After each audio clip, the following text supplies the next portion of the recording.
Mais recentemente, outro caso ganhou destaque, o caso Lázaro. Ele era um criminoso que estava foragido, montaram uma força-tarefa para procurar por ele. Toda essa história ganhou muito destaque. E o nome do Lázaro, olha só, virou um dos termos mais buscados no Google aqui no Brasil. No dia em que ele foi encontrado, as pesquisas pelo nome dele foram quase 2 vezes maiores que as pesquisas pela palavra clima, que é a mais buscada nessa época. Por que, então, esse caso, essas histórias despertam tanto interesse? A gente conta sempre com a participação de todos vocês na nossa hashtag CNN Brasil Tonight, nas nossas redes sociais. Karnal, já te faço essa pergunta, então. Por que essas histórias despertam interesse? Eu acho que faz muito tempo que grandes crimes obtêm muita repercussão midiática, muita repercussão junto à população. O meu professor, o grande intelectual Boris Fausto, é um estudioso desses crimes, já fez livros ótimos sobre a Galeria de Cristal, o caso de Crimes da Mala. E nós temos, em primeiro lugar, eu vou dar uma resposta aristotélica, a catarse. Ou seja, eu vou purgar meus sentimentos negativos vendo uma tragédia. Segundo, parece que eu sou melhor, porque eu não sou aquele criminoso. Terceiro, o criminoso midiático pode apelar a sentimentos muito grandes de violência que eu não ouso pensar ou fazer. Então ele vive aquela vida sem limites morais, ele mata, eu só tenho vontade de matar, ele mata de verdade. E por fim, nós temos uma catalisação que o Schopenhauer fala muito, né? Quer dizer, a alegria que o lobo pegou a ovelha do lado, e acho que esses criminosos fazem parecer que as nossas famílias sejam normais. Eu acho que tudo isso junto pode explicar, mas se a televisão começar a insistir sobre a cor do asfalto, vai aumentar também o número de busca sobre cor do asfalto. Nós somos muito influenciáveis pela mídia e pelo meio da comunicação. Agora, Gabi, a gente viu ali na abertura, né, vários crimes, vários casos que ficaram muito conhecidos. Se a gente fala sobre esse interesse popular, que é muito grande em alguns casos, pode interferir no andamento de um processo também? Pode. O ideal, quando a gente está falando de um juiz togado, né, o juiz concursado, é que não interfira. Então, que juízes, promotores saibam separar o que é o caso ali que está sendo submetido a julgamento e o que é a pressão popular. Isso é o ideal, nem sempre acontece.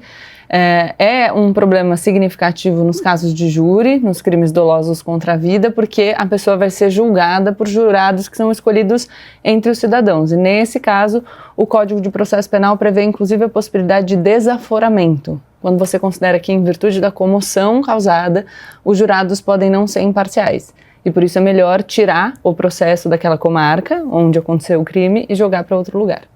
Bom, vamos voltar então a falar sobre o caso Lázaro, né? Para quem não acompanhou, a gente vai situar então o que aconteceu. Olha só, depois de 20 dias de buscas, ele foi morto baleado enquanto estava fugindo de um cerco da Polícia Militar no dia 28 de junho, na cidade de Águas Lindas de Goiás. Tudo começou quando Lázaro foi apontado como assassino de uma família em Ceilândia, no Distrito Federal.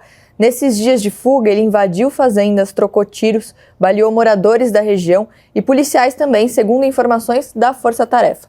Ele tinha passagens pela polícia desde 2007, condenações por outros crimes e já fugiu de presídios algumas vezes. Bom, com esse contexto, deu para perceber então que o caso sim chamou muito a atenção das pessoas. Olha só, as buscas por Lázaro, inclusive, apareceram entre os assuntos mais pesquisados no Google, como eu disse no começo do programa. A nossa produção então pediu esses dados para a plataforma e destacou ali algumas coisas para a gente ver. Olha só, a palavra Lázaro foi um dos 20 termos mais buscados em todo o mundo entre 28 e 29 de junho. Isso coincide com o dia em que o Lázaro foi encontrado e o dia seguinte, depois ali do fim das buscas. Já a combinação de palavras Lázaro Barbosa foi a que mais cresceu no Google no mês de junho.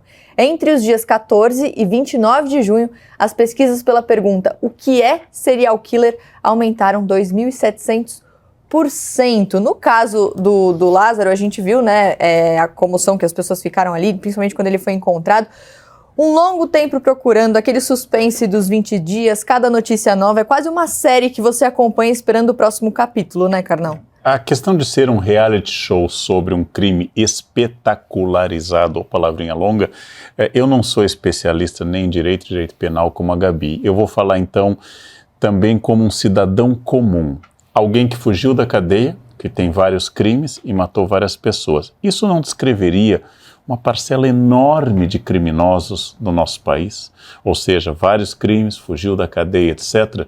A questão é por que este caso envolve tanto esforço e outros criminosos que eu ouço falar que têm 10, 15, 20 crimes nas costas e são foragidos, não despertam. Então, a honra da polícia, a honra das pessoas que são encarregadas disso foi atingida, porque esse caso ganha esse destaque, porque ele não é um criminoso particularmente letal comparado com o caso que eu acompanho na imprensa.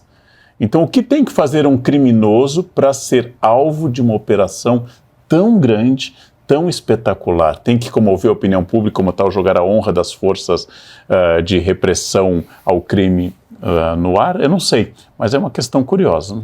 Acho que, enfim, várias variáveis podem ser consideradas, inclusive o interesse de transformar isso num assunto. Na primeira resposta do Karnal, ele fala muito sobre o viés de disponibilidade, e aí quando você fala dos vários criminosos, também muito letais, sempre os casos que acabam tendo algum espaço na mídia tendem a ser os casos que são mais espetaculares. E aí também o nosso viés de disponibilidade vai nos fazer pensar que todo mundo que está encarcerado no Brasil, ou que a grande maioria das pessoas encarceradas no Brasil estão encarceradas por esse tipo de crime que é cometido com violência, por exemplo. E essa não é a verdade. Se você vai avaliar qual é a porcentagem maior, você vai perceber que é uma questão muito mais relacionada com crimes de drogas. E aí vocês vão falar, mas o tráfico de drogas envolve violência? Pois é, mas a própria conduta do tráfico. Você pode ter a conduta do tráfico e aí uma conduta adicional, né? Uma violência ou grave ameaça. Mas então não é a realidade dos presídios. E isso tudo influencia. Por que é que eu falo desses crimes e não de outros? E eu achei interessante na pesquisa que você citou, Mari, porque as pessoas perguntaram se o Lázaro era um serial killer. E um dos motivos pelos quais acho que a gente se interessa também muito pelos crimes é o fato de que a gente gosta dessa história de resolver um enigma, resolver um problema. E no caso do Lázaro, ele foi morto, então no final tem ali uma satisfação imediata de o caso teve um desfecho. Só que se a gente acompanha o encaminhar das investigações, esse caso ainda não acabou. Porque agora a polícia investiga a possibilidade dele ser um matador de aluguel.